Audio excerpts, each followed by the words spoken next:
Le jour n'est pas encore levé qu'Hervé est déjà en salle de traite. Ses jersiaises attendent patiemment qu'il s'occupe d'elles. Installé en 2003, passé récemment du conventionnel au bio, Hervé Pelé a fait de la proximité son credo.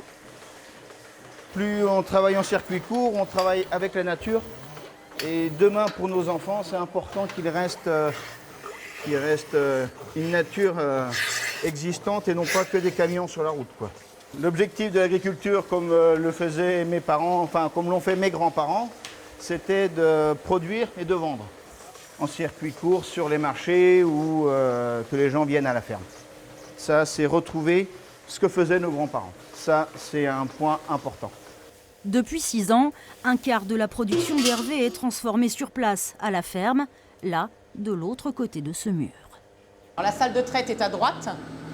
Le lait arrive par le tuyau ici, là, que je mets dans le pasteurisateur.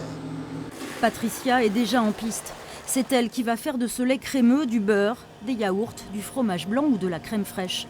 Chaque année, 50 000 litres de lait transitent par son atelier.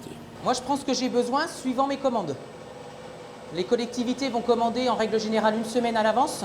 J'essaye de leur demander une semaine à l'avance pour arriver à gérer au niveau du lait. En plus de la vente en direct à la ferme, les deux associés ont aussi rejoint un collectif de producteurs pour fournir des paniers, mutualiser les moyens et optimiser les transports. Pour les cantines du coin, c'est Patricia qui assure elle-même la livraison. À 16 km de là, ces yaourts se retrouvent sur les plateaux de ses élèves, sans autre intermédiaire. Pour les familles, c'est important de savoir d'où vient le produit, est-ce que voilà, il fait beaucoup de trajets, moins de trajets, voilà. C'est ça ce qui est important pour nous. Ouais. Et c'est un plus quand même pour la restauration, voilà, la qualité qu'on apporte. En Maine-et-Loire, les circuits courts sont bien implantés. 150 collectivités s'approvisionnent déjà en direct auprès de 2000 producteurs.